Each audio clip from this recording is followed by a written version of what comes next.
A man getting bit by an alligator and he screams. Okay, quiet. Hey, quiet. Sit out towards me. Ow! No, not an owl. A real scream of pain.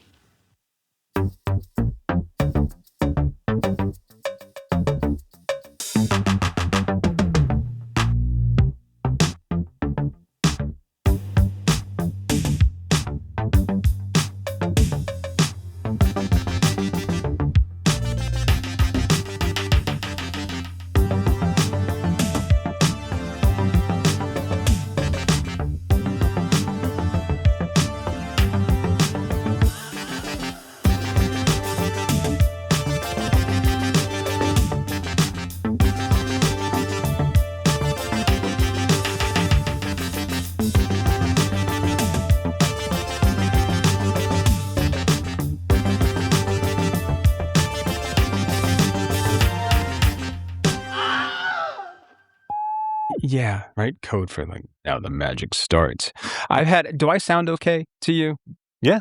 Yeah. Okay. I've just been having like all kinds of like noise issues. So whatever. As long as I sound okay to you, it doesn't really matter what anyone else thinks, Jason. It doesn't. I'll No. give you that. No, it doesn't. But look, we're back like in the studio or Hell like yeah. whatever it's called when we do this virtually. And you know, It's also confusing. I know it's very weird. I don't know what to call anything anymore. You know, nomenclatures these days. We also have a jam-packed show. It's A really fucking jam-packed wall show. to wall. Wall to wall. We get back to Altman, finally, with 1974's Thieves Like Us, which is really just a traveling Coca-Cola commercial. Right. I kept waiting for like polar bears to come out or like there just to be some sort of Coke to break jingle. out into the song about like, I'd like to buy the world of Coke. Was that sort of like the precursor to COVID Celebrity Imagine? Yes. I mean, I think it really was, wasn't it? Okay. And anyway, and we also talked some new horror films with Backrooms and Hokum. And I'm sure we'll touch on Obsession in concert with those as well. Also, AI has made its way fully into the Tribeca Film Festival, right? So I do want to talk a little bit about Dreams of Violets, the first fully AI-generated film. Live action, evidently, according to their description. Yeah, live action. I don't really understand how that works, but okay. Okay, so tell me more. Well, I mean, whatever. I mean, it looks like shit. I mean, it looks god awful. I mean, it looks like AI bullshit. It looks like a Backrooms like approximation of a Michael Bay film. Okay, so backing up a little bit, Tribeca, if you hadn't heard, Tribeca becomes the first major festival to have a fully AI film in their main competition. Cannes had a AI film out of competition as a side thing, some sort like of a AI, big side thing, like some sort of AI demon film. But this is called, what's it called again? Descriptions of Violet or Deities of Dreams of Violets. Dreams of Violets, which sounds like an AI title anyway. Yeah, right. Which is about a massacre in Iran in January of earlier this year. And it was the only way that they could tell this story and get it out there. And it cost $2,000, which bullshit. It didn't cost $2,000. It cost way more than that. But fuck you, whatever your storyline is. Can I read his quote? Yeah, please, the director. Well, let's not call him that. And here's the thing. Let's not call him the guy who typed in prompt. The prompter. I'll give him prompter? that. Sure. Okay. So we'll call him the prompter. The prompter said, I understand that an AI-generated film about people who actually died raises difficult questions. I have thought about those questions for every minute of every day I have worked on this film. My answer is that the alternative, silence, forgetting the regime's preferred outcome, is worse. The film exists because the dead deserve to be witnessed and because the families inside Iran who cannot speak deserve someone outside who refuses to forget. Right, and this guy hasn't been in Iran in forever. Whatever. What the fuck ever.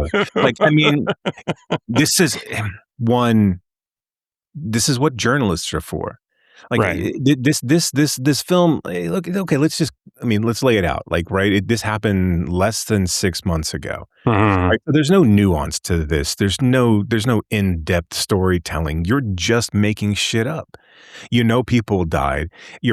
Again, I haven't seen, and I won't, but I mean, I haven't seen No. but if you're utilizing real people's names, then, you're using them in an AI embellished propaganda piece for your own fucking company and your own fucking investments. And to call yourself a filmmaker, to call yourself a storyteller is an insult to everyone else that's at that festival and everyone else has come before and everyone else you're standing on the shoulders of.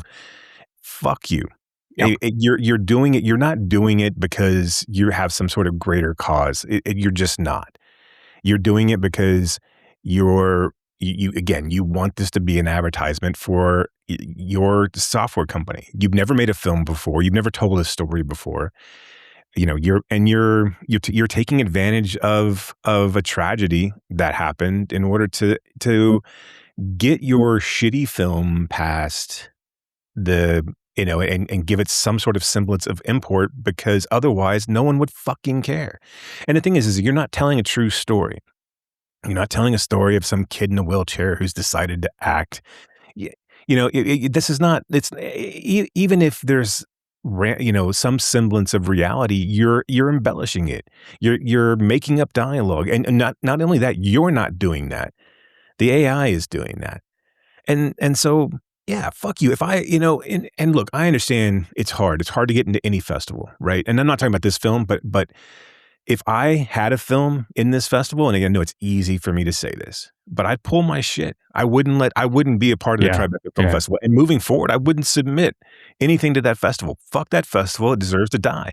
It's really surprising. It did. I mean, like,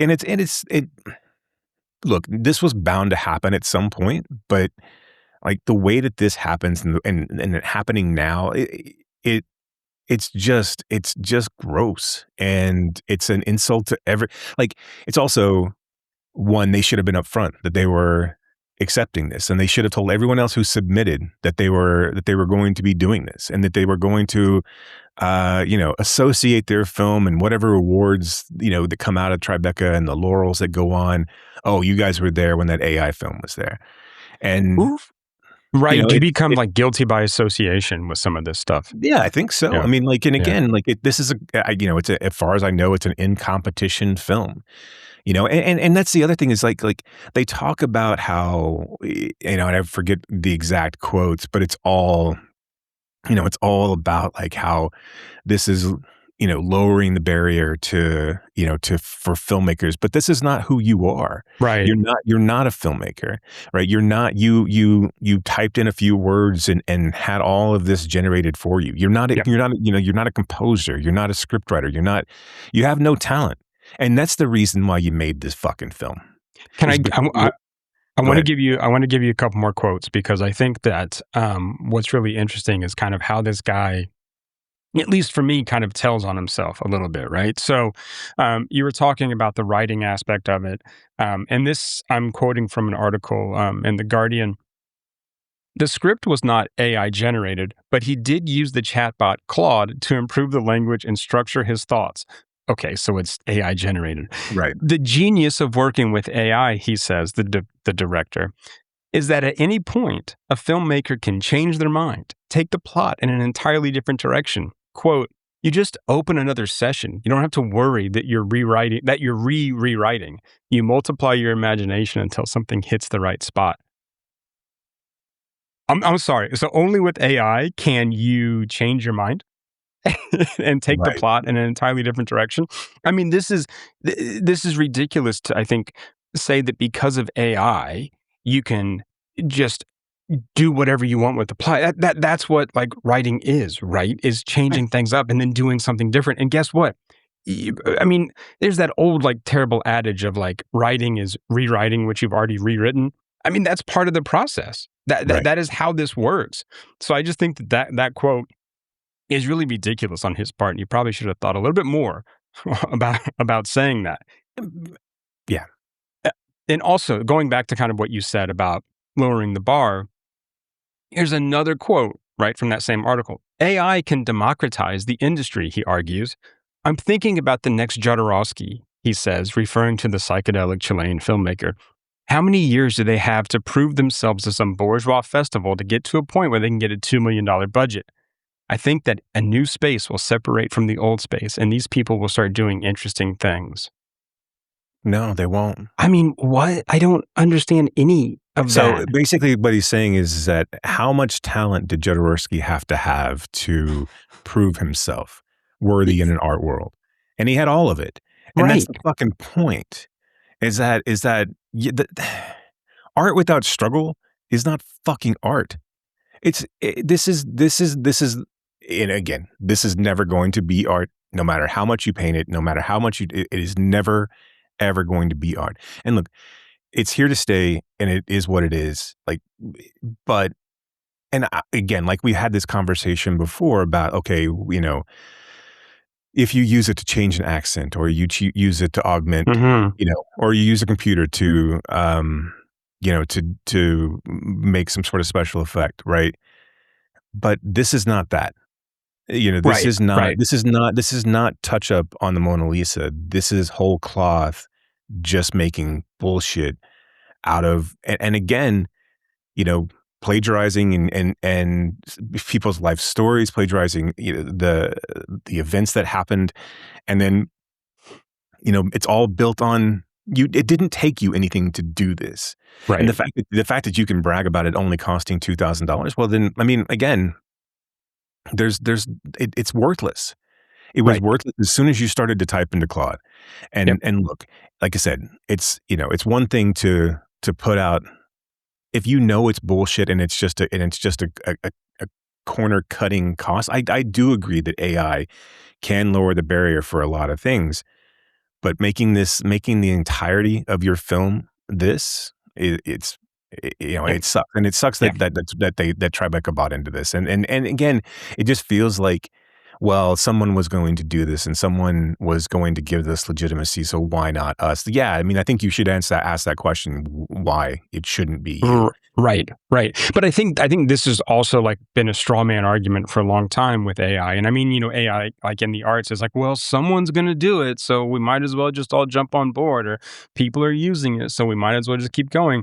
I mean, I'm a real, you know, AI skeptic just in general. And I'm still getting weird noises. Sorry. So if I like make like strange like movements, that's what it is.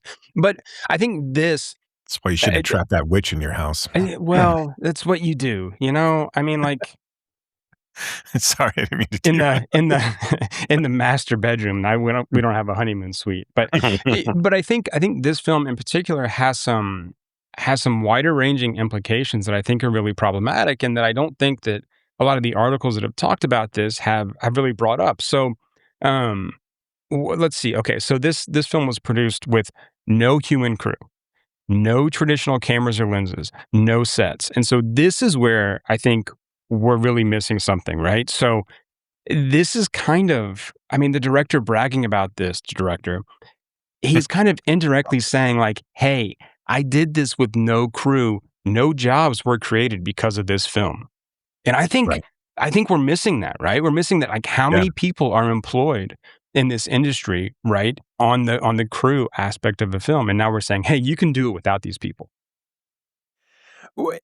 And I mean, yes, you can, and that's but that's ridiculous. I mean, right? I mean, like, now we're bragging about like, oh, hey, we don't have to employ these people. hey, union, right? Hey, gaffer, fuck off, right?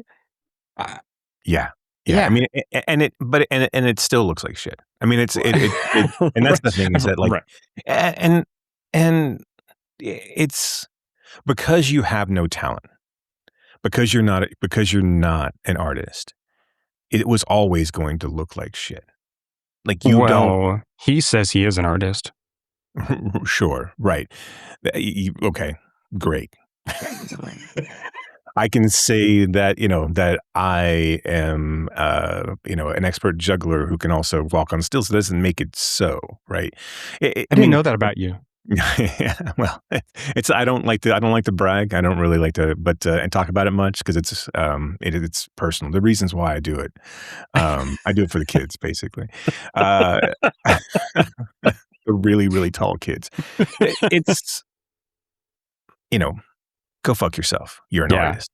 You Can didn't do I? You didn't do anything. You typed out.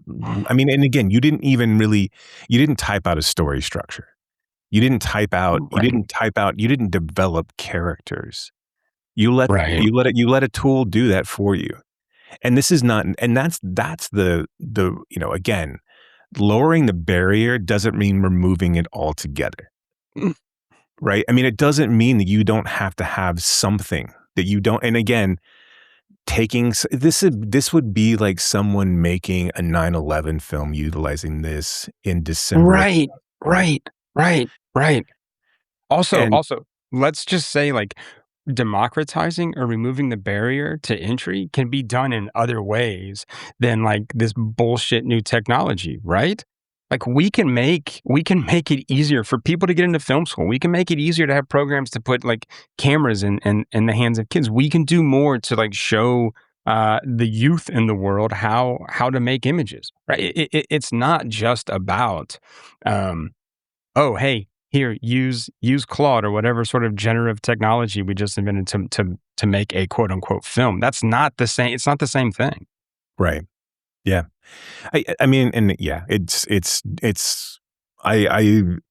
awful. It'll end up somewhere, right? It'll end, someone will pick it up. I mean, or, Ugh, or they can just God. throw it up on Tubi or whatever. I mean, like, Yeah.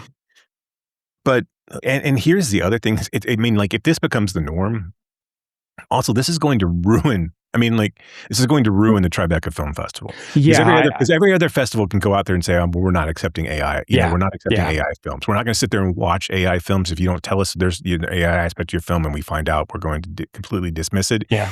and we're going to ban you from ever submitting again, and we're going to tell all of our friends.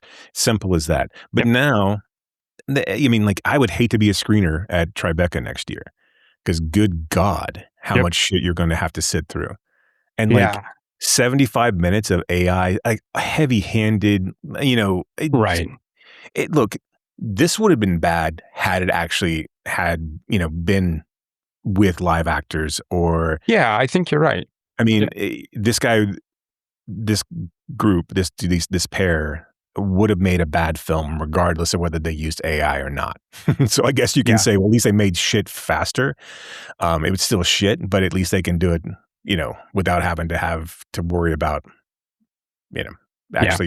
actually contributing to anybody's well-being. But yeah, I mean, like, everything sucks about it. One, yes, it sucks about that it's AI. This would be like if, I don't know who the fuck ever, like, if this would be somebody coming out and like developing some sort of next, novel series and be like, oh yeah, I fucking did this for $100 and it's the greatest thing ever. I know it's not the same in the sense of like, there's not competitions and shit like that, like this is, but Well, no, but see, okay. So I'm glad you just brought that up because I don't know if you're familiar with the literary magazine Granta, a really sort of like prestigious, old, well-known. Mhm. They just awarded one of their big prizes to a story that was created with AI. And here's the thing, right? They said, well, we didn't realize it was AI because we fed it into Claude and Claude told us that a human had a hand in it. Like, what the fuck? So they used an AI chatbot to tell them that it wasn't AI, but that it might have been AI. And so like there's a big backlash like in the literary world as well. Like there was a novel that was published, I don't know exactly when, not a novel that I would have read, but that was again like generated mostly from AI and like was a big hit. And now it's kind of like, oh shit, like what do we do? Because I think this brings up so many questions about what's the line? What's the ethical use of this technology? I mean, as much as I am a skeptic, I don't want to say that there's no use for this stuff because again, like I feel like AI is becoming another sort of like tag phrase, just like digital was, back in like the early 2000s, right? Where everything just gets like this AI label, no matter what it is, even if it's just Google, right? Or the algorithm or something that sets this thing for you rather than you having to go in and twist dials and knobs. And so, like, I mean, where do we sort of draw that line? I mean, I think you just have to reject it on a consumer basis, right? I mean, like, I think, I think you need, and I don't know, maybe I'm being a little optimistic and Pollyanna-ish about it all, but I do think there'll be some sort of like James Frey type backlash. Yeah. That, and if you're not familiar, this was a guy who wrote a memoir. There was an Oprah book club book, and it turns out he made it all up, right? It was all this big harrowing drug story that none of it was true, and then everyone kind of fucking, and of course he's doing whatever he's doing now. Well, he's writing movies. He's writing films. Right. But like, So, I mean, like part of his thing too was the sort of like braggadocious style that he sort of came off with. He was like, everyone else is just full of shit. I'm a real authentic kind of like truth teller. And you're like, fuck off, dude. I mean, so like after all that, you're like, really? Are you? Right. So, I mean, I think that's the thing, is that like, you're going to have to really give money to the people who are still doing it the quote unquote right way, whatever that means to you. Yeah. I mean, and because again, what you're going to consume is shit like the Emoji Movie. And again, and that's fine. I mean, that's a shitty movie that's made by people, but like, it's going to turn, the things, we're not to the point where we can't discern it, at least visually. Right. Yeah. And who knows? I mean, but again, the Emoji Movie gave people jobs. Right. No, I'm with this movie did not. I mean, I just think that is like such a big. If we are not talking about that nearly enough, right? So no, and I think that's the real, like, I think that's the concern, from a perspective of, okay, so as this permeates through to, I don't know how it would work, to be honest. Like, I'm sure there's ways. So let's just say that you did have someone in front of a camera, right? Or you had actors. Could AI block the shot? Or like, I don't see how that's possible at the moment. Yeah. But could it aid you in some of the technical aspects? Is that what you're saying? Right. Could you just do it like an animated film? Like, so like you and I were, if you took this here and put us someplace else, like we were doing a My Dinner with Andre type conversation, a very bad version of that, but My Dinner with Andre type conversation, and put us in a New York restaurant with this, right? I mean, maybe. I don't know. I mean, like, you can obviously scan us and then figure out where. I get it. There's ways to do all that. I don't know. Like, I mean, I don't really see. And here's the thing. I think as it gets to be, where things get to be churned faster and faster. I think you'll still be able to see through the cracks. I still think you'll be able to know. There'll be tenets and pieces that tell you this is AI versus, this is something that's, done by people. And I think, I also don't think people will let you know, I don't think it'll be hidden to the extent, like, where a book has less people working on it. I don't think you can get away with, oh, well, I did a film and it's not AI, but it clearly is, because because you could ask around, like, I mean, like, honestly, who worked on this, right? Who worked on this, right? I mean, like, and in the credits, like, and this is what I'm interested to see. Not that I'm really interested to see, but like, what did they fucking put in the credits? Did they put Claude wrote the script? Because no, they didn't. What they did is they put their own little bullshit in it, and it's, it ends. It's the fucking worst. And so shame on you, Tribeca Film Festival, and shame on whomever decided to pull this into competition, decided to accept this. You tarnished your name for what? Yeah. To be the first to do it. And you should have known better. And De Niro's got to own this too. De Niro's got to own this, but also Scorsese, I mean, is now like backing an AI company. I saw that, Boots Riley basically said fuck off to Scorsese about that, which, I mean, good. I don't know what is going on. I mean, I guess if you're like an octogenarian and you want to keep making movies, like, you're going to say, like, yeah, I can. I mean, fuck Scorsese anyway. Yeah. Right. I mean, like, you're 90. What the fuck? And you're nonagenarian. Sorry. Yeah. We've already. I don't know how old he is. We've already had this conversation about him, right? Of sucking the life out of of film. I mean, and just like bellying up to these streaming services that pay him exorbitant amounts of money to make mediocre movies. And of course he can get away with it because, Francis Ford Coppola can go to the Texas Theater and have everyone give him a standing ovation for Megalopolis. I mean, like it's there's no there's no integrity anymore. I mean, no. But for Scorsese, what's he got? 15 years at best left, and he won't be making films that entire time. You've done everything you needed to do. You shaped the American film landscape, and this is how you're going to leave it. Right. This is how you're going out. It makes no sense. Okay. Why would you shit on everybody who's coming up? Every artist who cares, every artist who wants to tell a film, wants to share a film. Because again, as much as you want to say that this cost $2,000, it didn't. Every single one of those AI tools, the cost behind all of that was much more than just the $2,000 that you stated that it was. And again, go fuck yourself. And again, not giving people jobs. Are you actively taking away like jobs from actors and crew?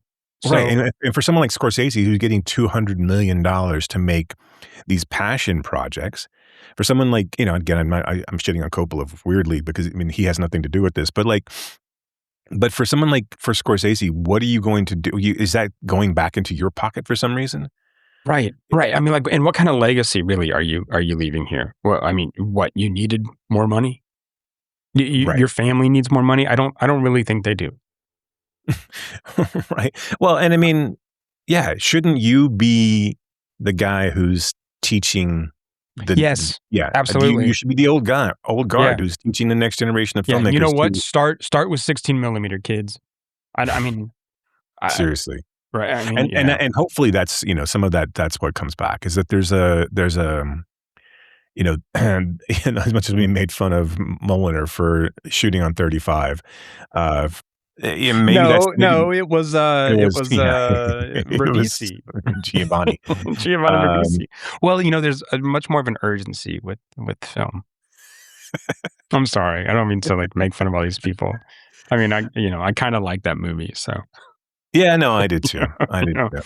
So anyway, fuck you, Tribeca Film Festival, and I hope no one comes to your thing. I hope I hope everyone burns their tickets and decides. I hope everyone to throws tomatoes at the screen. And I hope it's a riot in the aisles, like when Stravinsky, at the Paris Opera. What was the standing ovation for the AI demon movie at Cannes? 30 minutes. Biggest one ever. All right, let's I mean, all AI robots. They were just like, see what we can do. They don't know when to sit down. Well, no one prompted them. To sit down. Yeah. All right, let's talk a little bit about these new horror films, and I think kind of through the lens of this question about, are YouTubers becoming the new auteurs? I mean, I say that sort of tongue in cheek, but I'm also really curious about this because I mean, this is, I think these two films, especially Backrooms and Obsession, have done so well at the box office. And I feel one way about one film and a different way about the other film. But I mean, I do think that it's good to see, right? I mean, I'm really interested in young filmmakers starting at a certain place and then getting to where they are and doing well in this environment. So and I think this is where the democratization of filmmaking exists, right? Because it wasn't, these weren't stories that were generated out whole cloth out of again, utilizing and plagiarizing the scripts that came before them. These were uniquely original ideas, and the lower the barrier is for someone, and I forget all their names, but for all of these kids, and again, I don't mean that in a derogatory sense, but all these but they're young, right? I mean, Kane Pixels or whatever his name is. I'm sorry, I don't mean to be I'm not trying to No, he goes by that. He goes by that name. I mean, he's 19 or 20, right, or 21, right? And I think then Curry Barker. I mean, he's also young, right? Right. The director of Obsession. And you have the guys who did Talk to Me and Bring Her Back. Yeah. We're The also Rocka guys. Yeah. we're also YouTube. So I think this platform to get seen clearly is, I think, where we should be utilizing technology in order to find these voices. And I think it's great. I mean, I think that, like, obviously them getting money thrown at them and being able you look at the shorts of Backrooms, and I don't know a whole lot, to be quite honest, about like how those were put together, but they're fucking great. I mean, like, they're cool and they're creepy, and the lore that they build is interesting and weird, and it speaks to that generation. I think I think that piece of it is really, really inspiring. Now, again, you're going to find where this happens everywhere, right? Where, like, but I do think that, I'm jumping ahead of myself, but I think please, go. But I think this is the next, as much as we talked about, like, how the Spike and Mike and I'm talking about the book that was but anyway, Spike Lee and Richard Linklater and Kevin Smith, and that era of 90s indie filmmakers who were selling collections and putting together relatively shoestring budgets to make these films. I think that's the next. I think this could potentially be the next wave of that, if you have studios that are willing enough to throw money and give money for them to fully realize their ideas. And I think it's interesting too. It comes out of, like, this sketch comedy world with Key and Peele and The Whitest Kid You Know. And I mean, like, so I think this obviously, horror is an easier sell, is now. Because it has a built-in audience that seems to be a little bit more forgiving and a little bit more willing to experiment. And obviously it has that kind of visceral, it's much more of a, I don't know, the return. And, when you go and see these films, I think it, elicits a bigger response than drama can hit differently for people, but everyone kind of, like, gravitates towards. Horror's always been this way. I mean, I look, and I don't mean to, again, to dismiss that, like, horror might be easier to get made, or it's cheaper to make, and I don't mean to lessen that, but I think that, like, every time a horror movie does well at the box office, we have this, not we, right? Not you and I, Right. but, like, the collective we have this conversation of, like, oh my God, horror is doing, like, so well, and it's like, it always does. Like, yes, it does. Like, I mean, that's what it does. And like you said, there's, I think, a greater kind of return for different audience members, right? Well, it's always been cyclical too. I mean, like, it didn't do well for a while, but that was the only reason that was is because we were in the swamp of generational sequels. We were in the fifth and sixth and seventh installments of all of our all of our Scream slashers. sort of reinvented that, right? And Scream took it to credit a Craven postmodern level, right, where it took it to a meta, that took it kind of spun it, and kind of pointed its finger back at itself, and I think, and then of course all those films, and a lot of them took the wrong, the wrong message from that, which was just, let's cast every teeny bopper in town and we'll, and fine, and Teaching Mrs. Tingle will be it'll be that'll be a big, huge blockbuster hit, even as we change the title. Right. I mean, it jumps the shark at a certain point. I mean, right, but they always do, and this will as well. I mean, this will as well. There'll be somebody who will come and go and will never hear this. There'll be another, like, Josh Trank for this, right? Sure. There'll be some sort of and who knows, it might be, this, might be one of these guys that's currently going that doesn't have another idea. Like a Richard Kelly, right? I mean, like, and again, I know, right? This far be it from me, but where you just never hear from them again. And, who knows, maybe that'll be, or one of them will be a raging Tony K-esque asshole, and it'll all pan out that way as well. Because again, who knows when you're giving, but I do think, I think, it's really interesting time. I think if I was a you know, a YouTuber at all with some sort of following, or, you know, someone who had an online, like, you take a look at, like, it clearly is a force to be reckoned with, because even if you look at something like TikTok, where like Jane Wickline is now on Saturday Night Live, you know, there's all these different avenues for us to, you know, for people to get their art out there and to get recognized. And I think, you know, and it migrating over into true traditional realms and forms. Yeah, I mean, I think it's great. I mean, and we've been blessed with, I think, relatively good content thus far. So, you know, we'll see how it Yeah. goes. Again, and I think at some point we won't be. I think at some point one Yeah. of these things won't translate. I think, you know, but I don't know. I mean, I do think I kind of, you know, not that I always trust in something like A24 picking the right products, or picking the right 'Cause they projects, don't. or doing the right thing with the projects that they do pick, that they should champion, and someone like Neon as well. I think, you know, but I do think they have more hits than they have misses, and I'm always interested to see what they've got going, even though it may not be my cup of tea. So I think you've got a couple of really good studios that are willing to take chances. And I think what you're going to see is that you're going to start to see people start getting plucked pretty quickly, Yeah. in more and more succession, because of how Kreger and Curry and Kane have done. Well, I mean, Krager already has been right.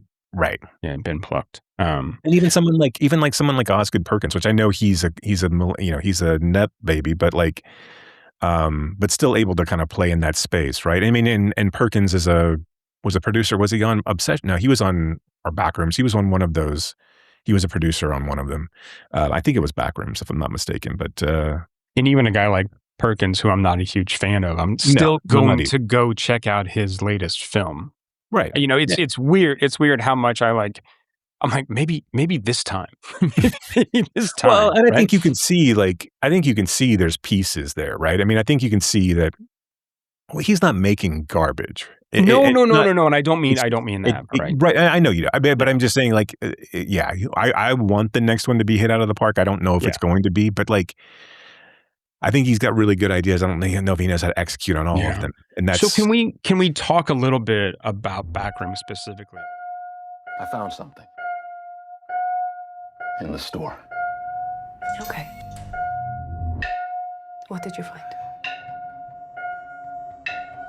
The place.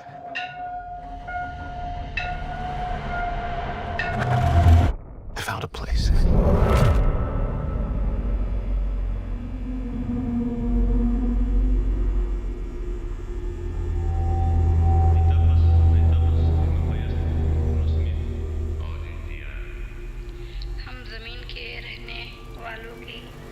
Hello?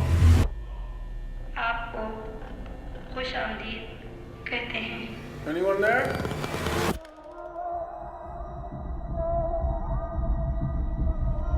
Look, I know how this sounds, but you gotta understand, it's massive in there.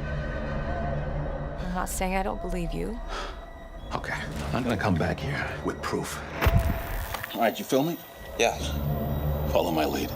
Clark, what is this? That's what I'm trying to figure out. I've been there every night since I found the place, and I still barely scratched the surface. All right, just take it slow.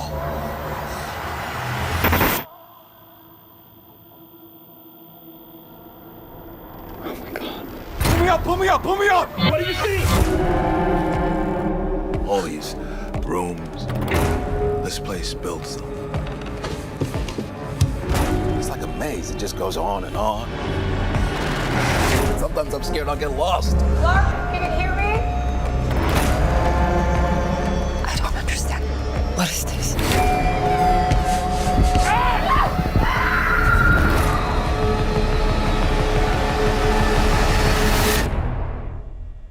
It's beautiful. Am I right? Hello?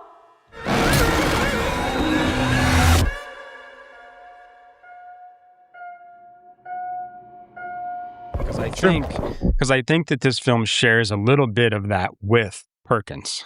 I mean, like, I was not a huge fan of this film. But here's what I'll say.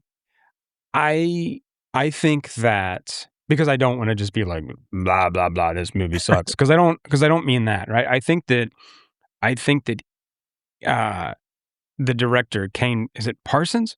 Is it? Yeah, I think that's his. Yeah, All I right. think that's his real name. I think We this should was. know. I I'll look know, it up. dude. No shit. I think this was a That's easy. very well executed film from a technical was. aspect. I think that it looks amazing. I think that they did an incredible job with Kane Parsons. Yes, Mhm. with the set design, with the colors, with the way it's lit. I think all of that is great. I think that it builds a kind of mood, this kind of like eerie feeling like the entire time. There were things about this film that I really liked. What I didn't understand is why this film tried to build a narrative. Like, I don't know why. Okay. I'm going to compare. Hang on. Because I, in my head, I was comparing this to Skinamarink. And like, I know that I like Skinamarink a lot more than you do.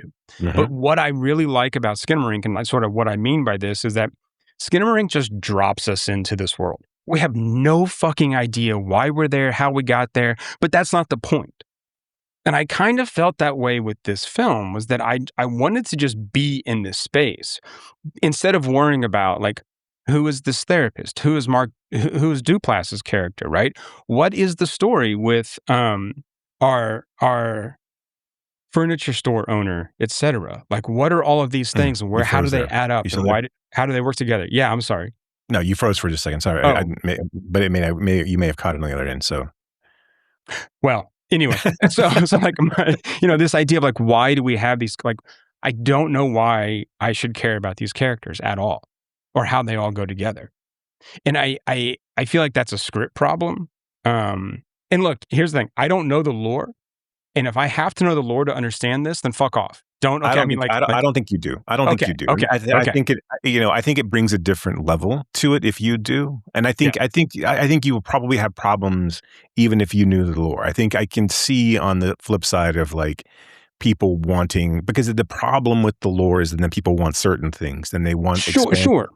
And they also want it to be their thing, right? They want it to be this 4chan, Reddit, YouTube thing that they have always been a part of, and that now that it's gotten popular, it sucks, right? So I mean, I think there's that avenue that exists as well. That if you know kind of thing, and I'm the cool kid, but I certainly don't think that, like, because I perused. I was not somebody who I don't live. I mean, I'm not. You dabbled in the backrooms. You visited. You didn't like go to Right. stay.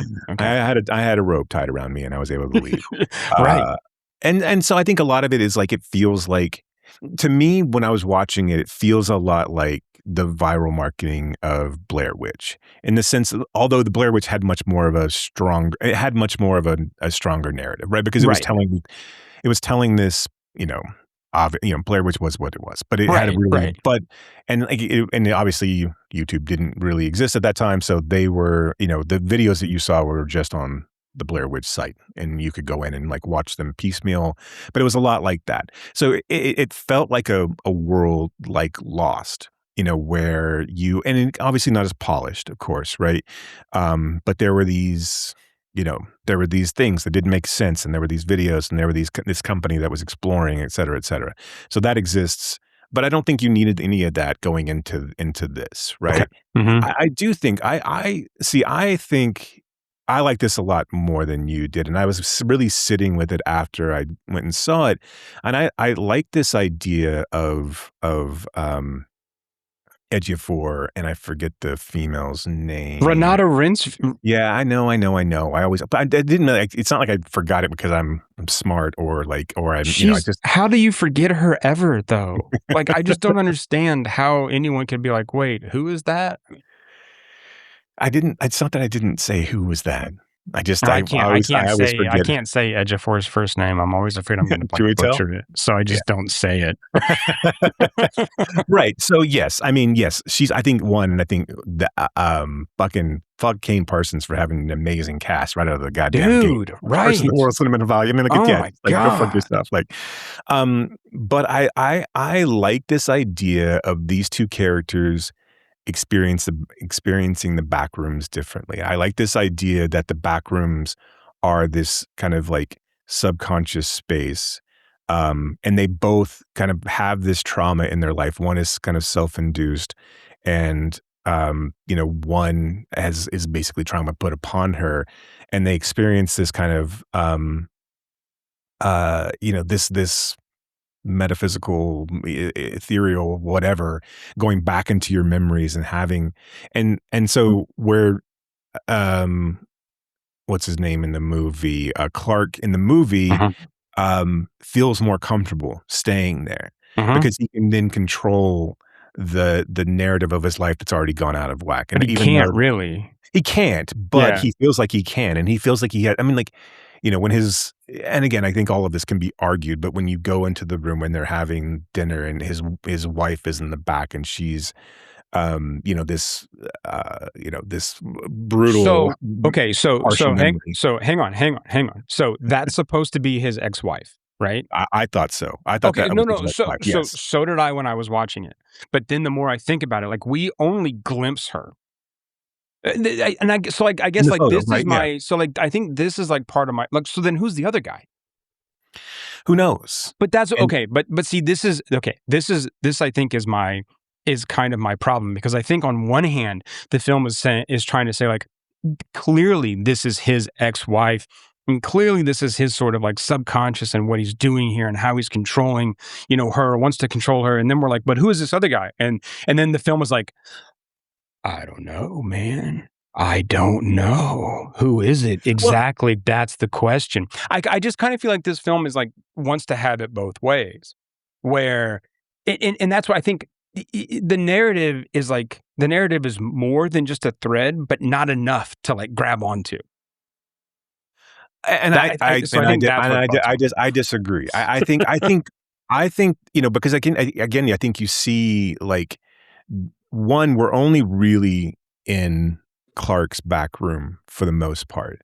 We get to Mary's eventually when Clark kind of succumbs and gets taken by Pirate Clark and his ex-wife and basically the entire. I agree with you that I think the Duplass thing. I think it was probably a mistake hiring him and casting him, because if it's just another person and you don't feel like, oh, okay, well, I don't have to know who that's But even if I spend time with a no-name actor, no offense, right, with their family watching TV, I'm asking myself, why am I spending time with these people? Yeah, I think, again, yes, I agree with you there. I think that whole sequence where he's watching TV and he sees the commercial, the Ottoman Empire, which I love that. I love that name. I know, that's great. That's really good. Where he sees the commercial and it links him to seeing Clark on the camera. But I think when it comes back to it, I like this idea that this they work for an MRI company, so you're delving into the brains of all these people and the fact that and so like that's what, like, to me, that it was the whole thing of like, okay, we don't know why these are happening, and like, but this is what's causing this, is like our technology opening up and looking into these people's brains is causing these back rooms to be created where these people can now physically go back into their into this world. I like that idea. Sure. I agree with you that it, but I didn't need to really know. I like that it set it up. I like that we know that it's MRI, and I like that then you can kind of like put your own math on that to figure out how it works for you. Right. I mean, I don't know.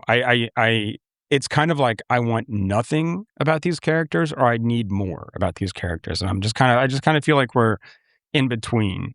But yeah, look, I mean, I again, I didn't hate this film. I feel like this is the Skinamarink discussion, like all over again. I mean, except we reversed it. Right.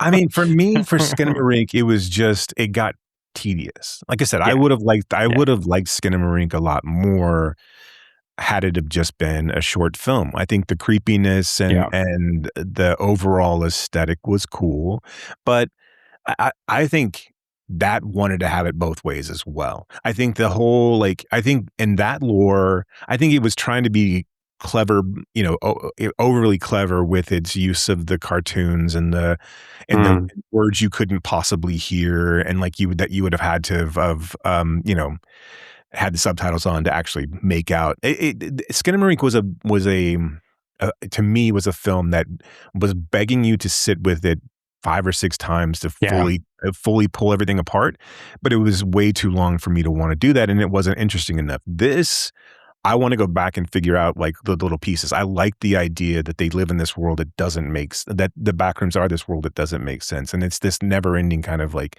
maze. And I like the idea that when Clark tries to pull people into it, they're horrified and they actually end up dying, right? I mean, like, I like this idea that Clark is such a piece of shit and he's done this to himself, and that he even says to the point, like, if I drew all this for you and I told you all about this, you wouldn't want to be a part of it. Like, I like this idea that that his people that he works with are horrified by it. And I also like the fact that he's also horrified by it to a certain extent as well, that everything that he's become or he has to become, is haunting him, but he finds comfort in his shittery in this place. Yeah. And that idea about not wanting to change either, right? Right. Yeah. I mean, and like him telling, pirate Clark, subconscious Clark, that no, it's okay. She said we don't have to change. Right. Yeah, this stuff that stuff I really like. I think it's going to be interesting to see like how this does because this feels like, one of those films that where once it became like once Blair Witch became popular, there was a bunch of like naysayers after the fact of like, what, that was it. This is not scary. This is bullshit. Like, why is he just staring at the wall? Like, I have a feeling that Backrooms is going to have that kind of similar, as it gets more and more popular, as it gets past into the second and third weekends. But I really dug it. I thought it was cool. And like I said, it was one of those films that, like, as I sat with it more and more and kind of like, I like this idea. I don't think it's really, I think it's a really original idea this idea, of showing us how kind of a physical manifestation of how memory actually works, right? Yeah. It's not perfect, and it's this really bizarre, physical manifestation of how we see things in our brain. I thought that was really cool. Yeah. And again, I wanted to be in the Backrooms more, right? I mean, that's where I wanted to stay in this film. I was not interested in the outside world, to be honest. So, yeah. Well, maybe we'll see more in Backrooms too. Well, I was going to say I'm interested to see what Kane Parsons does next, because again, like I hope that this was clear when I started my little sort of like rant on the film. That wasn't really a rant, but that I think that he is a very skilled director already. So I want to make sure that is clear. Yeah, and I think the world building, I would love to, and it's going to be hard, but I would love to see what his collaborative process is, and like how he was taking this from a set of YouTube shorts to the screen, and who he worked with in order to, because it feels like, like if he did this all on his own and he was able to rein this story in from trying to like, you read the like when Affleck and Damon did Good Will Hunting the first time out, and it was this, or when Aykroyd and Ramis had Ghostbusters with first time out, and it was just Spies Like Us. It was also like it was just a ton of different ghost busting entities that already existed, right? And then to be able to rein it down to like this group, I think it would have been very easy for him to try to make this lore that didn't work. And I think that's probably what you're seeing is like, from a matter of like, let's not over explain this, because as soon as we try to put us into this world too much, it's going to all fall apart. And I don't have the glue to keep it together. So let's keep it as bare bones as we possibly can. And I think again, it's dangerous. And I'm sure that there were inclinations that he had when he was making this about like, I want to go bigger with this. I've got a budget. I want to go, I want to be able to show, ANSI or whatever the company that Duplass works for is, and but I don't know. I think this is, I thought it was, I think it's really interesting. And I hope that he doesn't go back to this immediately. I hope that they can give him space to create something different than Backrooms 2. I don't want Backrooms 2 the next film coming out of this. I don't want a Backrooms 2 at all. I don't think we need one either. I really don't. Yeah. I want to see what else he can do. I want to see what else he can do, like from scratch or whatever. But I do not want Backrooms 2. This feels like Backrooms 2 will be made by somebody else that won't understand it at all, and then we'll like really over it, like an American Psycho 2 or RoboCop 2, or they'll take like where he doesn't have control over it anymore, and like it's not his thing, and the Pirate Clark will come out into the real world and like start wreaking havoc. And taking it and making it just really, really terrible. Or Blair Witch 2 for that example. But even they did their own Blair Witch 2, and just couldn't quite pull it off. I actually think Blair Witch 2 is wildly interesting. It just didn't work. But anyway, this is a story for another time. That's Season of the Blair, right? Okay, so let's go ahead and talk about Hokum. Fado, long ago. Deep in the woods, there lived an owl kayak.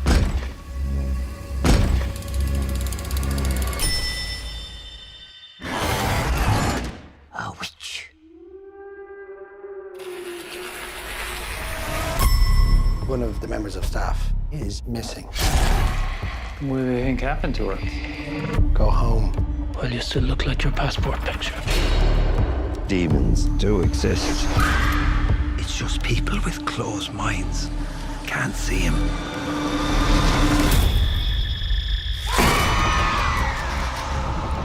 Fado. Long ago. Who's there? Fado. What's happening? Get me out of here! Long ago. There lived a witch.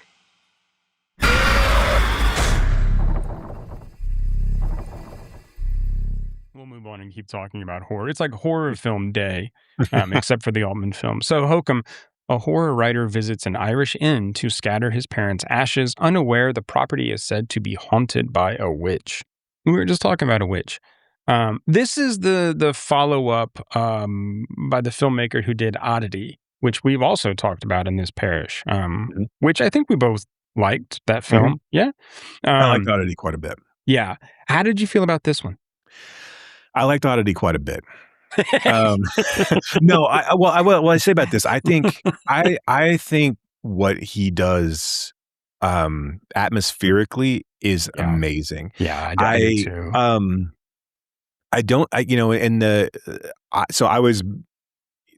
I was on the edge the entire time watching this.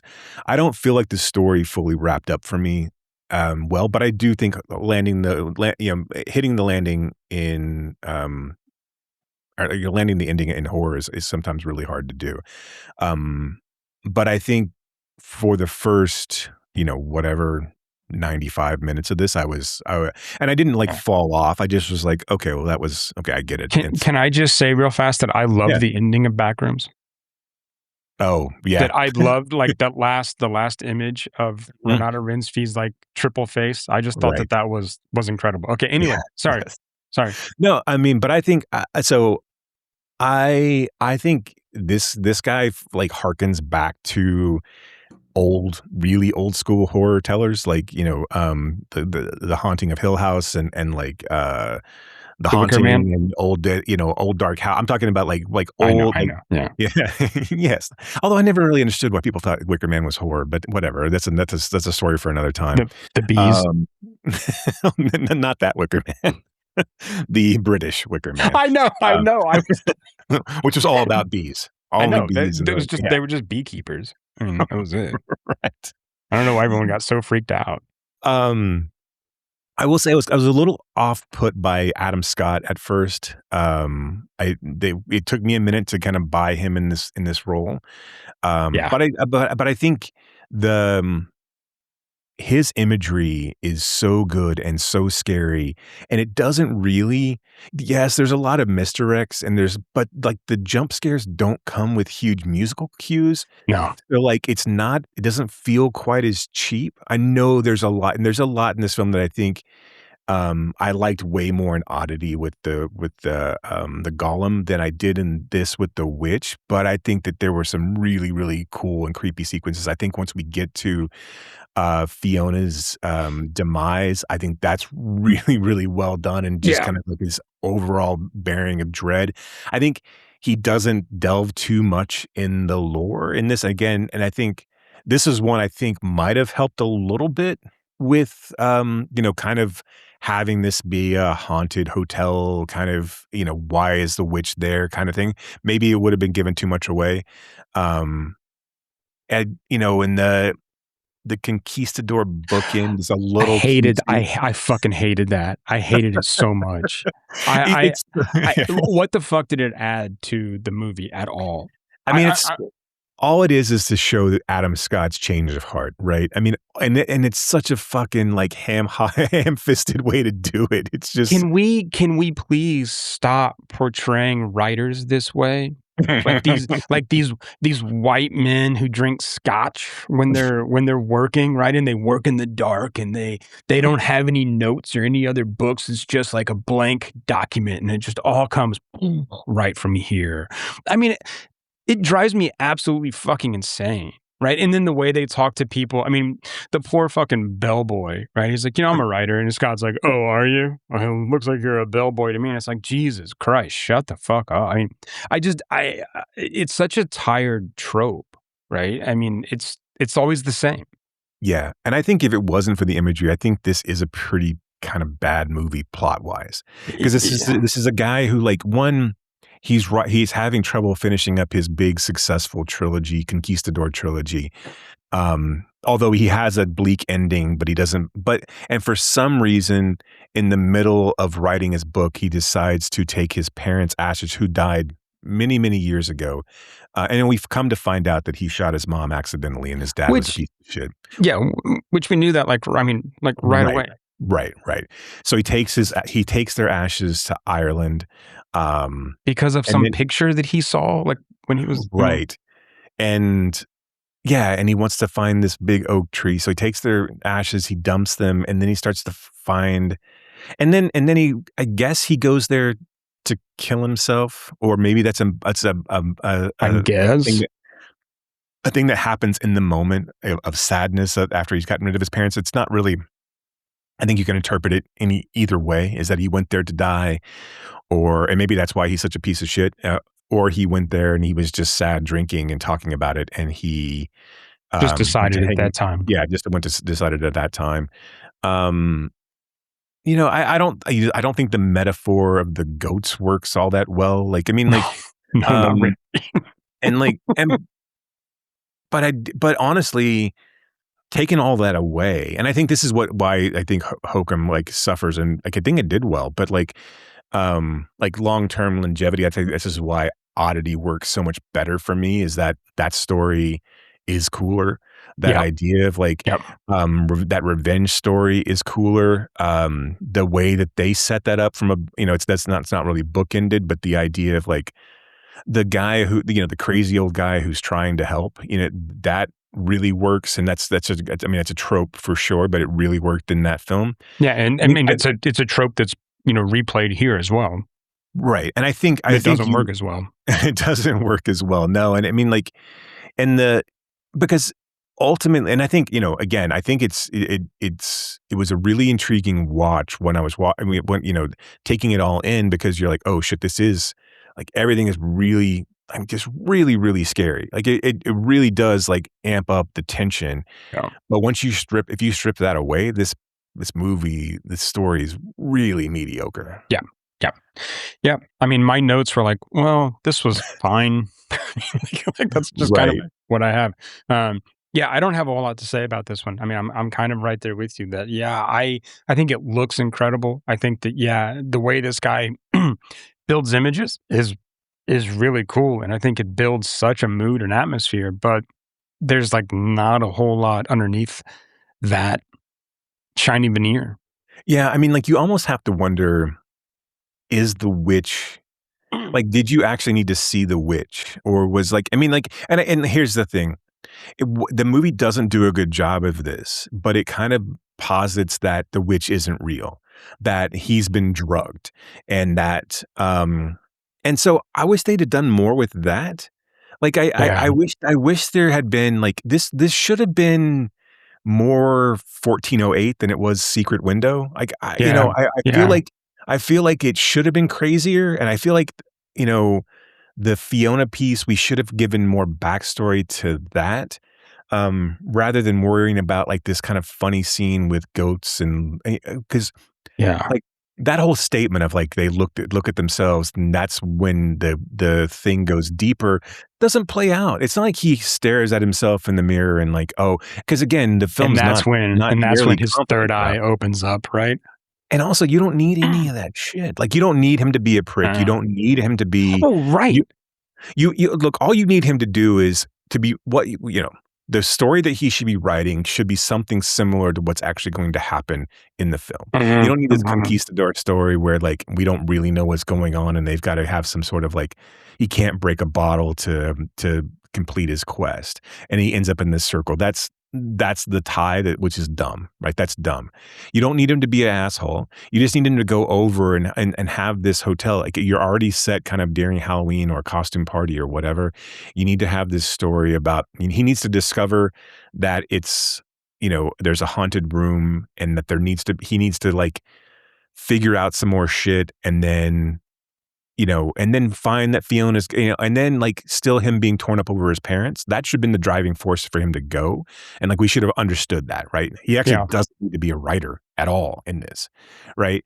And like having his redemption arc be trying to figure out what happened to Fiona because he couldn't save his mom, that's fine. You know, it doesn't really work, but at least it's better than this. I mean, well, I mean, like why this is okay. This is something that I enjoyed about Obsession and Backrooms is that it wasn't just about fucking grief, right? I mean, and here again we have another, and this I think is where kind of horror falls on itself, is that everything is about grief and forgiving yourself about some of these like things because that's what he had to do, right, to get out of his chains. Was sort of admit that it was an accident, like, I'm sorry, Mom, for shooting you in the face, and then like, you know, the vision of his mother like forgiving him or whatever. I'm like, why does it all have to come back to this idea? And it doesn't set it up like it's like no one would have been blaming this kid, you know, constantly where he would have like had said like, oh, you know, he was too young for them to do anything, but they should have hung him, you know, they should have hung him. Right. Like, I mean, like that's something that, yeah, you might actually think, but you didn't spend the last 40 years of your life like where people were just like, hey, remember when you killed your mom? Like it just doesn't work. You know, it's not realistic. And also you become this successful author, you become this successful novelist, like people would be fawning over you. And they are in this movie. I know. And you're still like, has he spent his entire life being a jerk because he shot his mom? Because that's way more worse. But also like why isn't everything he writes about that? Right. Which is again why it's wrong to make him an author. Right. You just don't need him to be a novelist in this story. And that, yeah, you said that's very, very tired. Like, and the conquistador who has like an English accent. Yeah, that whole piece. It just like you kind of like. What are we doing? This idea that like. This idea that he feels something so much for Fiona. When he didn't have like, yes, she saved him, but like for him to then like change his bleak ending to a happy ending because of that, I mean, like it just doesn't like it's too much for an hour and 40 minute movie where you know exist in this horror realm. And again, like, okay, you set all of this up where there's a witch that's in this room, that's trapped in this room, and we don't go in this room. But Fiona wants to go in this room, and then her hotel manager follows her into this room because he wants to kill her because she's pregnant and she's keeping come on, like what are we doing here? Yeah. Like, and I mean, also like, we don't really get the reasons why that room was actually locked up. I mean, which I There feel was like should have played into the larger story somehow, but I don't think it. But it just doesn't. No. I But I wanted to will like say, this a lot but more. I did too. But I will say I forgave a lot of when I was watching it because I was just so intrigued with what was on screen. I know. Yeah. Like if I wish I'd have been able to see this in the theaters, and I just wasn't able to get out to see it. But like, but I think it's just it's beautifully shot. The tension is always there. Like I said, the jump scares. Like, so I am way more interested in what he's doing next, and I will go see all of his films as best I possibly can, or watch all of his films, because I think that visual style, the storytelling can fall apart from film to film. But I don't feel like what he's doing visually is ever cheap or gimmicky. No. And I think it's utilizing the aspects of horror that really truly work and how I've always worked. I think he's really, there's nobody doing it better than him. No, I agree. But yeah, not great. But no, it's not. But again, it's not a great movie, and the story's not great. But if you just go in knowing that, if you go in just like, I want to see some like scary shit on screen, like I think this film's actually going to work for you. Yeah, but we will be watching for whatever Damien McCarthy does next. So also, use 2 words in your title of your movie. It's fine. You don't have to. Right, you don't have to shoehorn yourself into. And Hokum is such a weird word. Yeah, no one says Hokum, and it doesn't play in this. Yeah, when he says it, it's just like, no. It's like the scene in Magnolia where the woman turns to John C. Reilly and like says the line from the Amy Mann song, and you're like, no, like it just doesn't quite work. We're not going to badmouth Magnolia today. I just equated those things. No, I'm just saying. I'm just, saying, and that is a wonderful Amy Mann song. I love Amy Mann. I often ask myself, what would Amy Mann do? If you want to shit on a Paul Thomas Anderson, like Inherent Vice is right there. I'm not shitting on Magnolia. I'm just saying that was a forced line in that film, especially if you had heard the song. I mean, like, that's all I'm saying. And so it was like the same thing when Adam Scott goes, Hokum. You're like, oh, really? That's what we're doing here? I mean, so that's my only point. I'm not shitting on Magnolia. Any film that has frogs that fall out of the sky, I'm never going to shit on. So anyway, are you done? Yeah, I'm done. Okay, all right. Let's talk about Thieves Like Us then. Like the whole reason that we're here, the Chevy Chase, Dan Aykroyd film. In his previous films, MASH, Brewster McCloud, McCabe and Mrs. Miller, Images, and The Long Goodbye, Robert Altman has proven to be one of America's most original and exciting filmmakers. Now, Robert Altman presents his most original and exciting film, Thieves Like Us. You can't go after him. What are you doing? Maddie, let go. Who are those men out there?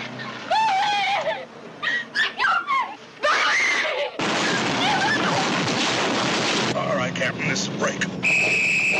Gangbusters. Man never knows when he's going to need money, and plenty of it in this business. I mean, I can't drive getaway car with this foot. Yeah, well, he can't rob a bank. He don't know how. This is a stick-up, that's right. Put your hands up. Drop your broom. I wasn't being mean to them children. I read in the newspapers about you. Yeah, well, them papers don't always tell the whole story, you know. All right, this is a stick-up. Everybody stand still. Did you shoot that man in Selpa? It was him or me. Who's your fella? Why do you ask that? Most girls have a fella, that's all. Thus did Romeo and Juliet consummate their first interview by falling madly in love with each other. I ain't looking for trouble anymore. You lied to me, liar!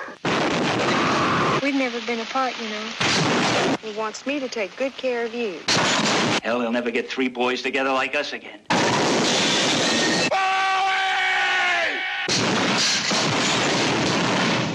Robert Altman's Thieves Like Us. A romance.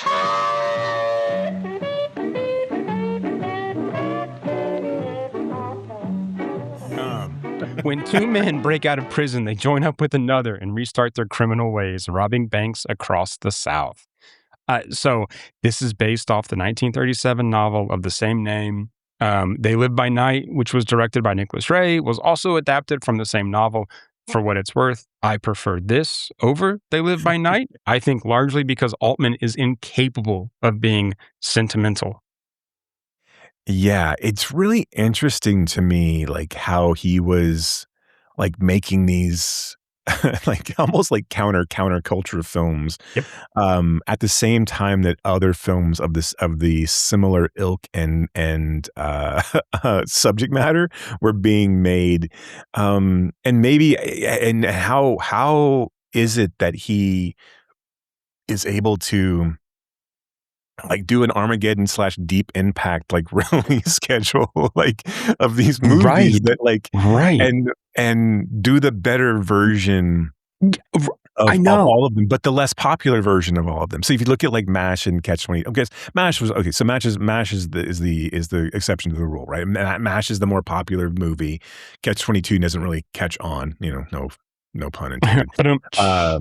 But like I something also like that, think that Catch 22 is harder material to work with. it is. I mean, it is. Yeah, they kind of painted themselves into a corner with Yeah. that. Yeah.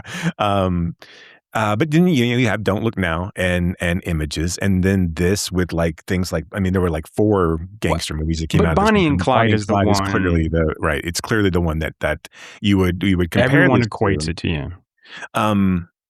And like still all good movies, but like nothing really truly compared to what Altman was doing. I mean, like, But this is what what I love so much about Altman, and kind of like going along with what you're saying, is that he will just like subvert the Hollywood convention, right? I mean, so if you Right. look at Bonnie and Clyde, I mean, it's chase scenes, right? It's like, oh, Yeah.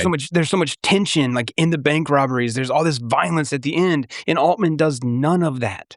None of that. Like the violence in this film is all off screen. Like T-Dub, Right. one of the characters, T-Dub, Three Toes, gets killed off screen, right? Chickamauga gets arrested off screen, and we don't see Bowie. Like we see him getting carried out after he's been murdered, but we don't see that. Like we see Bonnie and Clyde get shot up, right? I mean, that is one of the, like why that film is remembered, is because of that like extremely violent ending. But here, right, Altman just eschews that. And he's like, okay, you're going to do that. Watch this. I'm going to do something completely different. Yeah. But yet the emotional weight is still there. Yeah, this was one that I was like, I was watching it. I was just like, this is what I want to go to Scorsese with, and like see like this is how you tell a story about bad people. You don't make them heroes. You just watch them. You just watch them. You just watch them. And you don't have to judge. Like no one in this film judges these men for being bank robbers. Yes. What did I just say? Bank robsters? That's not a word at all. No, that's that was a B-52 song. Right. It was the B-side to Rock Lobster. Bank robsters. Sorry. Bank robsters.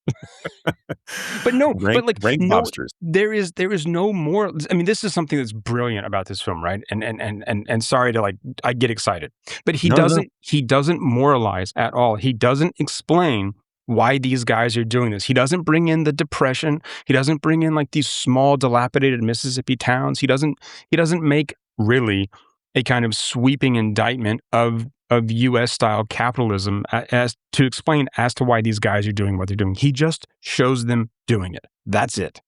Right. And so like, yeah, he's like, look, they suck, whatever.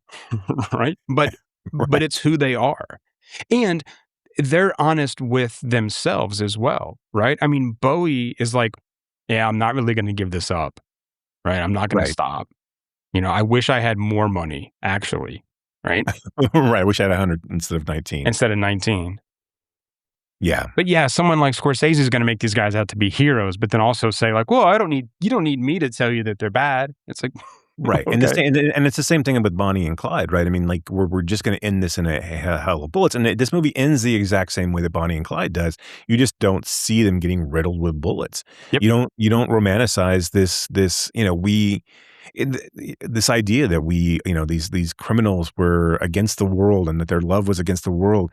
And I think, Altman telegraphs all of this in a really, really interesting way, and in a way that only Altman could telegraph all of these by utilizing these radio plays and these stories on, and like all of them are so well, like, again, it's like he's playing 4D chess. It's just what he's doing is incredible, and like no one to this day is doing that, like, because they simply can't. And like the guys who may be able to be clever, like, because I'm thinking of someone like Edgar Wright, which I'm not comparing the two, but I'm like, but with his like cleverness of script and things like that, like, who clearly has a love for these films. It's not like, I don't know, no one's doing what Altman is doing. Like, they're just not capable of doing what Altman is doing. No, the diegetic like radio programs is so reminiscent of the camp announcement in MASH, right? I mean, just the way that those,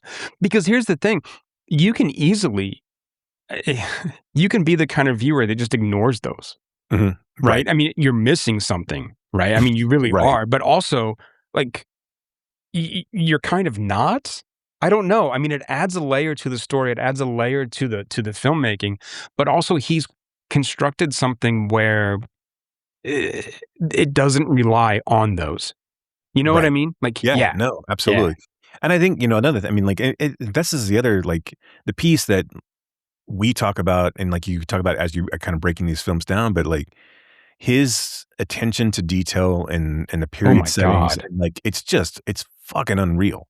It's unreal what he does. It is incredible. I mean, this along with McCabe and Mrs. Miller. I mean, it's so like amazing to see him recreate these spaces, and that feels so authentic and so lived in, like every single aspect. Yeah, it's amazing. What I mean, like, it's just.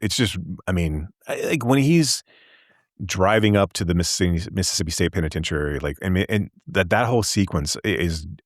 I was like, holy fuck, this is at the end of the film. Like, I know. I also laughed a lot when Carradine, so that dog was Carradine's dog. Oh, okay. At the beginning when he's like trying to hide underneath the train tracks, but when that poor dog gets his head bumped, I know. I was like, that's just a funny like sequence that like that Carradine apologizes to the dog, which of course you would do. Yes. And I love that Altman like left it in, that there wasn't another take for that, because clearly that was not in the, there was not in the script. No, but that's also good. Like, I was just talking about a director who gets something out of like people that you don't consider really very often. Right. I think Carradine's is unbelievable in this. As they much all, as well, they all are. Shelley Duvall, not Sissy Spacek. Why do I keep doing that? I don't know. I do it too. I do it too. I had this like weird I do it too. Yeah, I do it too. But no. I mean, like, so everybody, with John Schuck and then the other guy, what's T-Dub's name? Robert, is it Robert something? Robert something is actually, he's a big part of the something family. No, Burt Remsen is. Okay, so you see where I got Robert from. Burt Remsen. I mean, like, they're all so good. And I mean, they've all worked with Altman before. And he gets a song out of these guys every time. Well, and even like someone like, I mean, like, obviously Louise Fletcher and Scarrett in this, even and a Scarrett in a what would be for anybody Louise else. Fletcher would do this, right? I mean, like, Nurse Ratched would turn Bowie in. Right. But she's like so like no nonsense and just so good in this too. And like, you almost like take a minute, like, where do I know her from? Kind of like a piece of it, because, I mean, she's amazing. And again, like you said, Scarrett. I mean, Scarrett is just, he's not in this for a lot, but it's like he's just batting 1,000. He's great. What else has Anne Latham been in? I'm trying. I don't really remember her, but I think she's amazing in this as well. Lulu or Lula. Lula. Yes. Oh no, she's only in like 3 things, and all. I was going to say, I didn't think that she was in a lot. She was in a movie called The Great Hitchhike Race, which has no ranking on IMDb, and then she was in a movie called The Brain Machine, like all within 2 years, and then that's basically it. But those titles are amazing, and I want to watch them. Right, I do think we need to cover The Brain Machine. Absolutely. It feels like it's the 1972 version of Backrooms. If you Several people Probably volunteer is. for a scientific experiment. Probably has more of a plot though. Oh, it's on Tubi. So if you want to stream it, we can watch it right now. Plot is the wrong like word that I was looking for, but you know what I mean. Right? Right. Because that's something else about like these films. Excuse me. Altman does not rely on exposition like at all, right? I mean, he's just going to sort of like show us these moments, right? Show us these vignettes. It's not so much about like a straightforward, plot or a straightforward like narrative structure, which again, is what I love about his films. No, we're dropped in, right? I mean, like we, they're just out fishing. Right. Because if you can't trust trustees, who can you trust? I know it's cheeseball, but like I was sitting there like, at the beginning because it hit a bottle. Because he hit. It's like I can tell he sells weed because by how he drives, he just hit a pothole. I was just like, that had to have been ad-libbed, right? That had to have been. There's no way people wrote that down. It's so good, but like no one wrote that down. No, that had to have been a thing that was like, just say some stuff at the beginning of this movie.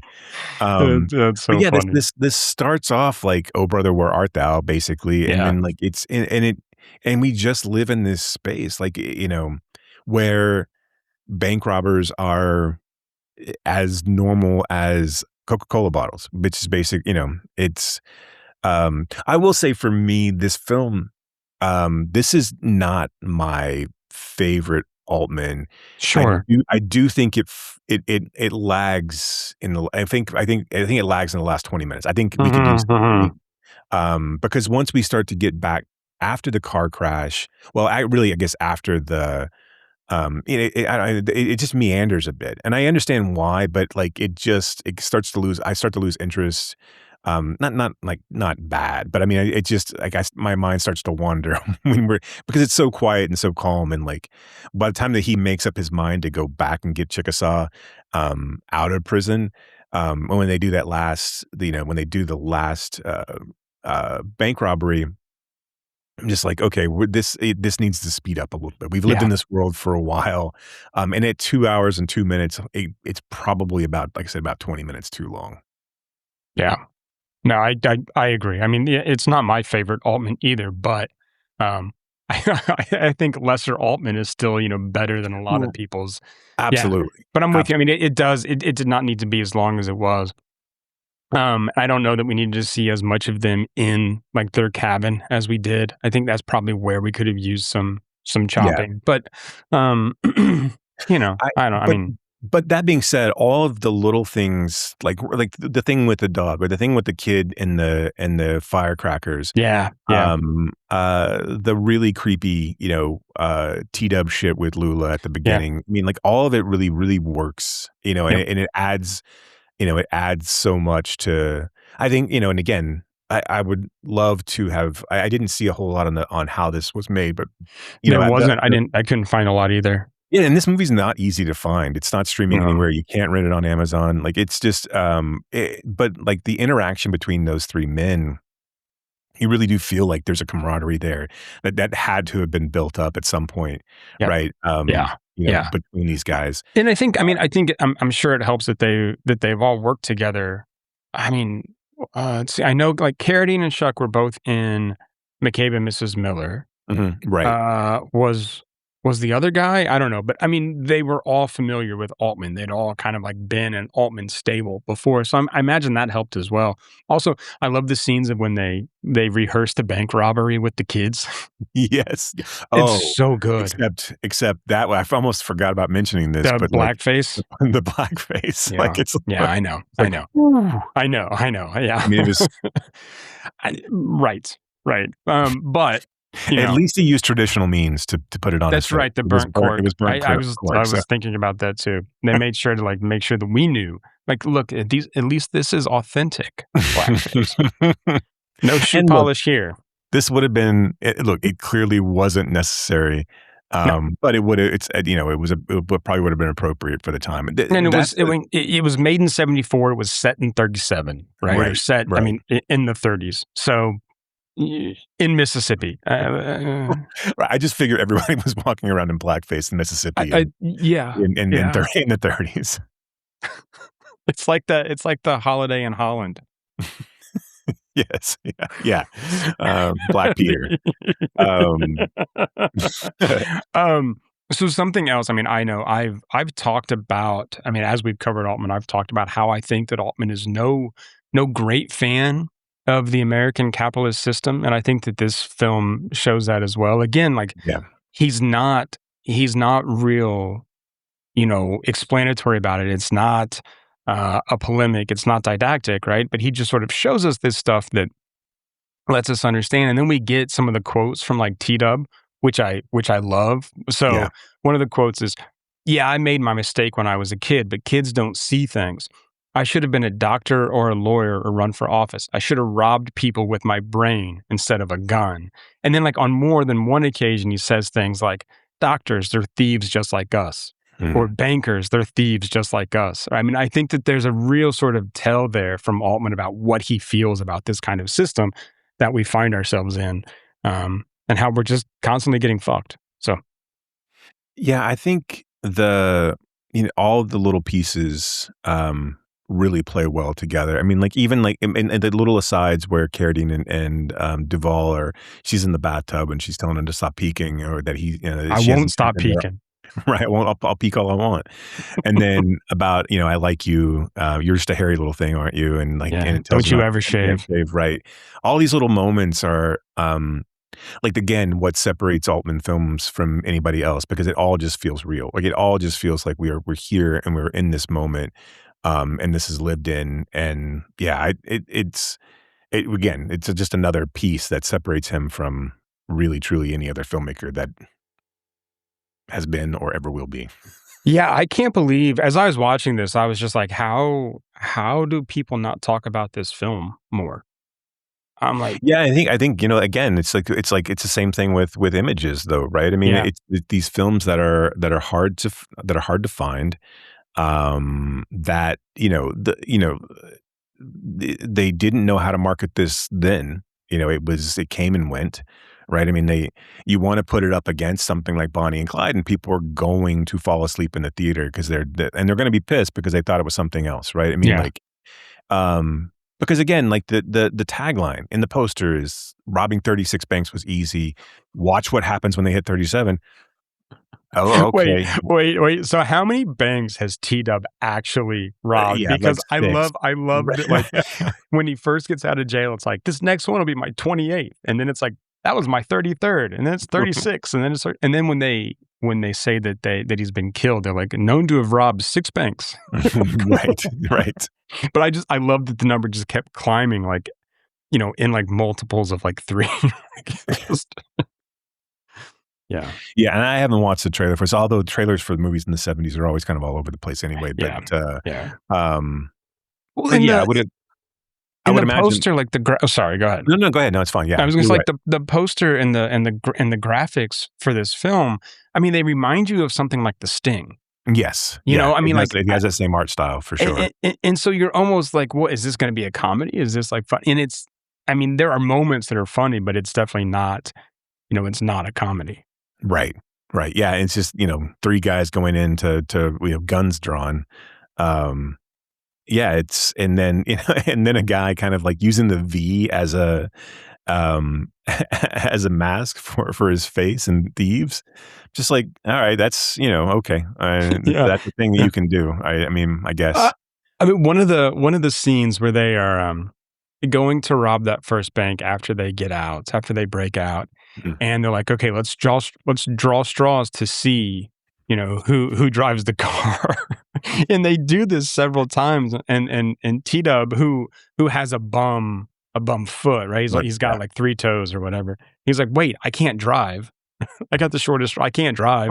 And they're like, wait, he's never robbed a bank. Okay, you drive. I mean, that like that conversation is just so good. And they forget to make one of the straws short in the first part of it. So like, That's right. Yeah, it's just, I mean, it's really clever, and I mean, the attention to detail in every scene is really good. Yeah, it's a good movie. Like I said, I think it's a shade too long, but I do, again, a shade too long living in an Altman world is not the worst place to be. No. So So yeah, I definitely recommend checking it out if you can find it. There was it's part of the cinematography releases out of Vinegar Syndrome, right? Not too long ago. So you can find it that way. You can find it that way, and yeah, it's good. It's good. Yep. It's a good one. So what are we doing next? Well, let's see. Next Altman up is Nashville. Going to be Is it Nashville? Huh. Well, there you go. So, because we've already done California Split. Yeah, with special guest Dr. Colin Tate, the doctor. So we'll talk about Nashville. We'll have to see what Colin wants to talk about. I think we should talk about Booster. I Love Boosters. As soon as you get out to see that. And then I'm sure there's something else if we want to talk about the Brain Machine. I don't think we want to talk about the Brain Machine. I don't think we really want to talk about the Brain Machine. But I mean, like Nashville's. I mean, well, yeah. Nashville's like 3 hours long. Yeah, we'll offer it up to see what else Colin wants to. So we'll do I Love Boosters. We'll get Colin out to see that, and then we'll find something else. Maybe we can talk Disclosure Day. The big Spielberg release. Yeah. I guess that would align with our schedule, wouldn't it? Right. Or we can talk Scary Movie. Who the heck knows? I mean, like, no. Like, no, I'm not. You know, I have not seen a single Scary Movie. The first one is not good, but I've seen Airplane. I figure I don't need to see any more of those films. Well, I will say from that perspective, it's really one of these parody movies that kind of takes the sexual humor to the level that to basically kind of that kind of level of offensiveness. And so I will say that the original Scary Movie was trying to do something. It made so much money that they really, really rushed the second one. And the only thing they really had with Scary Movie 2 was the idea that they were going to be able to get Marlon Brando for $1 million for the opening sequence. And that's basically the idea that they sold this on. And then it ended up going to James Woods, of course. And then, it became a thing where it was just a generic parody movie, and the players stayed, but then you get like Charlie Sheen involved and Simon Rex and so they're not good. None of those. What do you mean? What do you mean a Charlie Sheen vehicle wasn't good? I mean, have you seen Men at Work or Navy SEALs? I saw Men at Work in the theater. I saw Men at Work in the theaters too. I mean, I know that I'm like quite a bit younger than you, but I was there. You were you were in Amarillo at the time when I saw. Yep. That would have been really interesting. I was in the very back. I had to sneak in. Yeah. So I mean, I will say that the first one is not like it has its moments where I could see, but are the Wayans, especially the younger Wayans, really, really overrated, or is it just something that I don't get? Like, I mean, like, because I don't understand the retroactive love for white chicks. I don't think that's I don't either. I don't understand. I mean, like, and no one liked Lil Man, right? I mean, that was a terrible piece of shit. Yeah. Like, I never watched the Wayans Brothers in Space. I don't know if that was like subversive in any sort of way.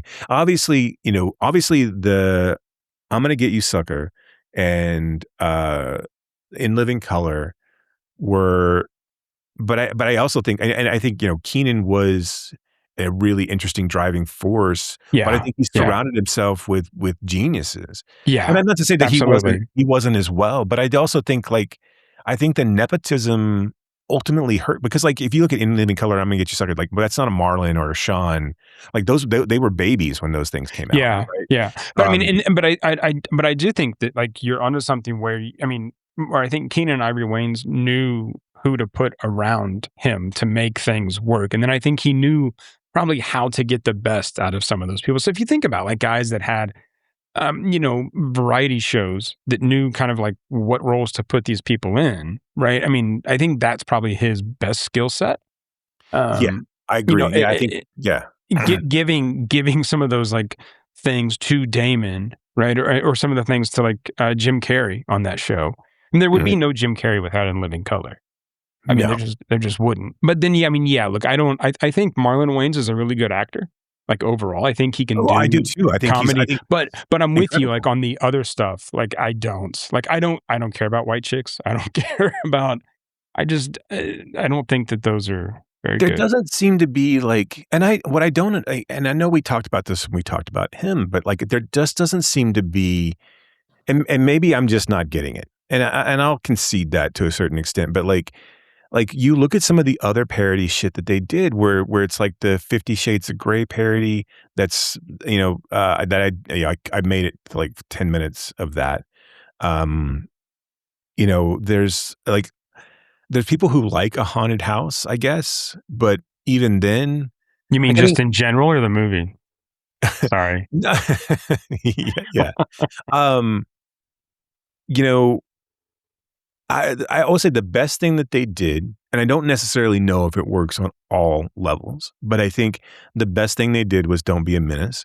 And outside of Yeah. that, like everything else is really, really, I mean, really mediocre.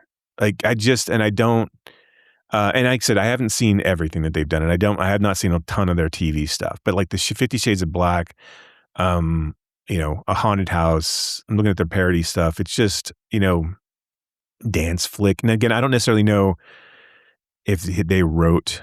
Yeah, no, I mean, Keenan, Sean, Marlon are credited as writers. I mean, and those were when those, and again, I have not seen that movie, but it, from the reviews and the dance flicks are 3.7, 50 Shades of Black's 3.6. Like they're just shitty. I don't understand like this idea that we kind of retrofit a love for especially something like white chicks, where it's just like, all right, I get we're all excited about a potential for white chicks too now, and we're all excited about like Wasn't that just the Golden Girls?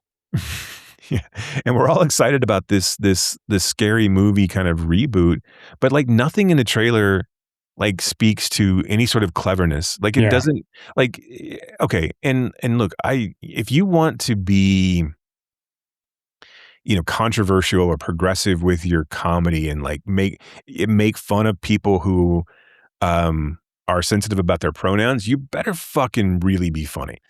Like you better have something more than just I'm they them. And that can't be the joke.